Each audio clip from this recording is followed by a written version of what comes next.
Sandrine Delem, bonjour. Bonjour. Vous êtes directrice inclusion et mission handicap de Société Générale. Est-ce que vous pouvez m'en dire un petit peu plus sur cette mission handicap au sein de la Société Générale? Une mission handicap comme les autres, peut-être active et un peu innovante. Cette année, en 2017, nous fêtons nos 10 ans. Nous travaillons sur tous les segments de l'accompagnement des collaborateurs en situation de handicap dans l'entreprise, mais au-delà de l'entreprise, puisqu'on est une société de services, on s'implique dans tout type de partenariat, que ce soit avec des écoles, des universités, des associations. On travaille également avec des partenaires comme LVMH et les Échos pour justement créer des événements qui permettent de mieux faire avancer l'emploi des personnes en situation de handicap. Et donc en fait, lorsque les Échos et LVMH sont venus nous rencontrer pour nous présenter leur idée de salon, et bien évidemment, on a que accepté de participer à cet événement. C'est un événement qui est important pour nous parce que au-delà du Pass pour l'emploi qu'on organisait déjà sur le plan du recrutement, ça a permis de fédérer en fait toutes les parties prenantes autour du sujet du handicap et de l'emploi. Les associations, les institutionnels, les entreprises aussi de taille plus modeste qui n'ont pas forcément des politiques handicap. Et en fait, ce qu'on a fait, c'est qu'on a co-construit. Et le résultat du salon, en fait, il est plutôt intéressant. La première édition, on peut dire que ça a été un succès. Pour nous, quel bilan vous en tirez? Alors le bilan, déjà, c'était une bonne satisfaction de le voir réalisé. Parce que c'est vrai qu'on l'a imaginé, ça a été beaucoup de travail. Et de le voir réalisé, ça a été une grande satisfaction pour nous tous.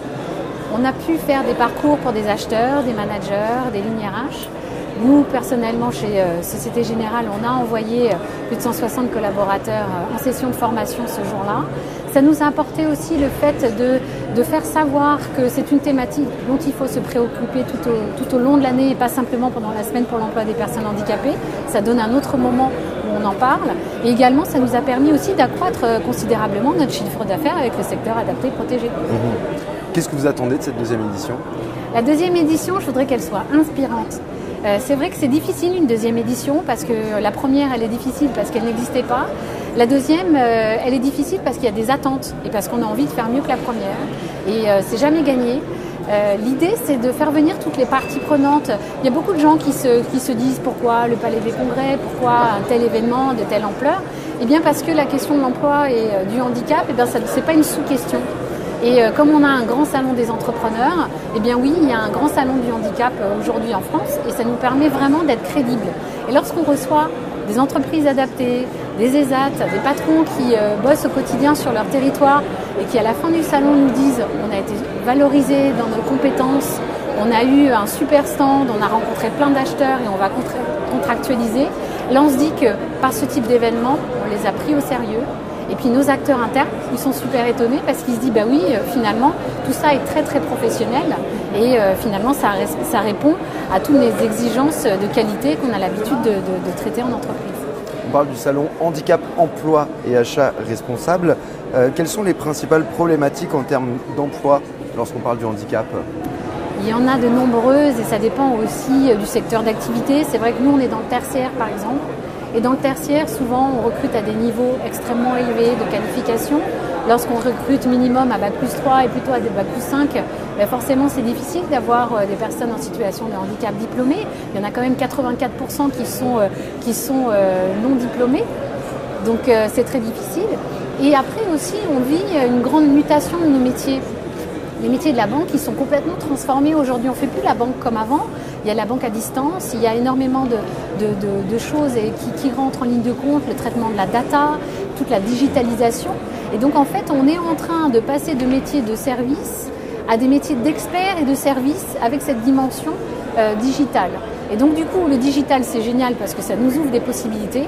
Et ce qui est super intéressant, c'est que ça nous ouvre aussi des possibilités en termes d'accompagnement pour nos collaborateurs aussi dans l'entreprise. Parce que, bien évidemment, il y a un sujet qu'il faut absolument traiter, c'est l'accessibilité à 360 degrés. Le digital en fait partie, le facile à lire et à comprendre pourrait être un autre sujet, mais lorsqu'on parle de la question du handicap, finalement, on adresse la question du client et la question de l'écoute.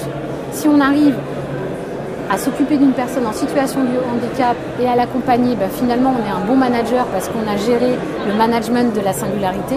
Et finalement, quand on arrive à servir une personne en situation de handicap, eh bien, ça veut dire qu'on fait un bon service parce qu'on a une super qualité d'écoute. Donc finalement, c'est un échange gagnant-gagnant. Et aujourd'hui, on est vraiment dans l'ère du digital au service des personnes en situation de handicap. Je crois beaucoup en fait à ce sujet. On n'est pas la seule entreprise à travailler sur ce sujet. Néanmoins, il y a tout à construire. Et c'est ça qui est intéressant. Donc justement, il faut poser les bases. Ça va poser des questionnements. On va certainement travailler beaucoup et essayer d'améliorer. Et puis après, je dirais que c'est la politique des petits pas. Parce que si on se donne des objectifs trop élevés, on aura peut-être peur de les atteindre. Tandis que si on se donne des petits objectifs chaque jour, on est sûr de les atteindre. Et aujourd'hui, je fais confiance à des acteurs comme les Échos, LVMH, notre caution scientifique, les Monads, qui nous conseillent sur les contenus avec les équipes des Échos pour avancer sur un super salon. Donc j'ai vraiment beaucoup de fierté en fait à travailler aux côtés de tous ces partenaires et je souhaite une longue vie au salon. Une longue vie au salon, c'est ce que nous souhaite Sandrine Delem, directrice inclusion et mission handicap de Société Générale. Merci beaucoup. Merci à vous.